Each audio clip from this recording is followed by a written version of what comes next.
Charlie really didn't expect that Paul could guess his identity all at once. However, he knew that Paul was making just a guess, and he couldn't admit this kind of thing. Charlie was about to deny it, and the old master on the side laughed and said, "Oh, Paul, you really think too much. My son-in-law is the son-in-law recruited from our family. If he is from the Wade family, I am afraid that our family will fly on the branch and become a phoenix. Although Jacob is usually not very motivated, and he doesn't do any business. But he still knew the name of the Wade family in Eastcliff. It can even be said that there are not many people in China who don't know the Wade family because the Wade family is so famous. Because of this, it was impossible for him to believe that Charlie belonged to the Wade family.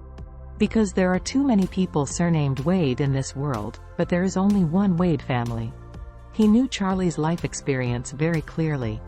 When he was young, he entered the orphanage. When he was 18, he went out to work on the construction site. When he was in his early 20s, he was taken home by his father and became his own son-in-law. How could such a person belong to the Wade family? If Charlie would be Eastcliff Wade family, wouldn't he be the lost young master of the universe family? As soon as Paul heard that Charlie was the son-in-law, he immediately realized that he had guessed wrong. After all, what kind of family was the Wade family? How could such a family let their young master be the son-in-law of others? Even the President of the United States cannot have such qualifications. So he smiled and said to Charlie, "It seems that I have misunderstood. I'm sorry, but the main reason is that you are also named Wade, and this Shangri-La is the property of Wade family, so I think too much. I hope Mr. Charlie will forgive me a lot." Charlie smiled slightly and said, "Mr. Paul, you don't have to be so polite."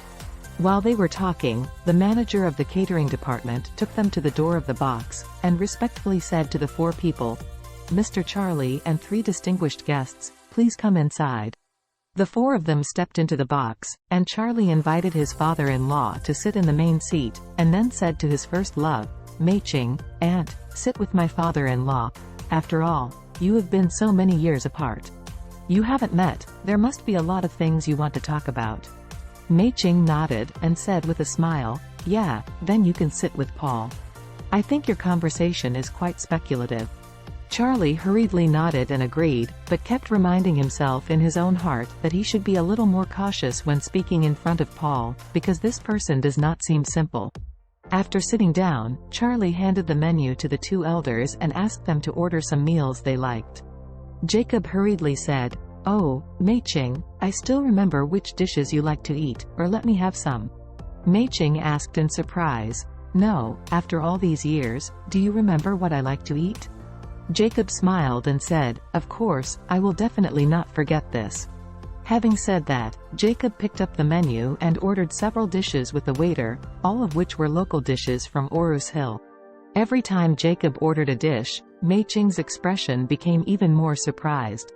After Jacob ordered several times in one breath, she was already dumbfounded by surprise. Because every dish he ordered was a Orus Hill dish that she liked very much back then.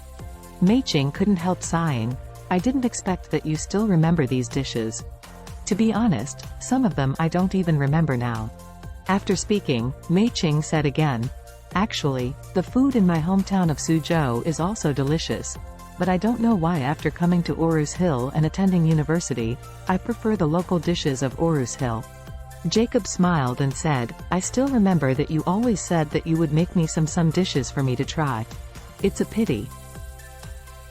Speaking of this, Jacob hurriedly asked, "By the way, Mei Ching, we said just now about going to my house to cook and eat. How are you thinking about it? To be honest, I have been waiting for so many years, and I want to realize this wish." When Mei Ching heard this, her heart was even more moved, so she said, "I have no problem. I don't know if Paul has time at night." After speaking, she looked at her son Paul and asked, "Son, do you have any other arrangements for the evening? If not, how about we go to your Uncle Wilson's house for dinner together? I can also see Uncle Wilson's daughter, by the way." Paul simply nodded and smiled and said, "Then I really can't ask for it." When Jacob heard this, he became excited.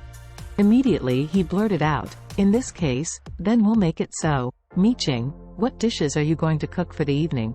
Mei Ching smiled and said, "Oh, now you let me say that I really can't tell for a while."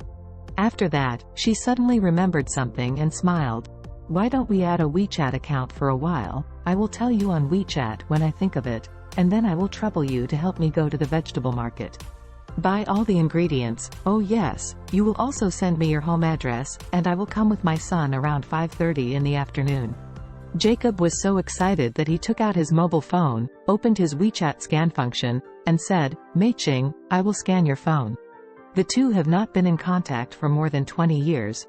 Even if it is Jacob's phone number, Mei Ching asked for an old classmate to come temporarily, so the two have never added WeChat before. In this era, WeChat has become more important than mobile phone numbers. Your mobile phone number courier, food delivery person, and even telemarketing and telecom fraud scammers all know. But your WeChat must be for your good friend or someone you know. Therefore, being able to add to WeChat is the closest contact method.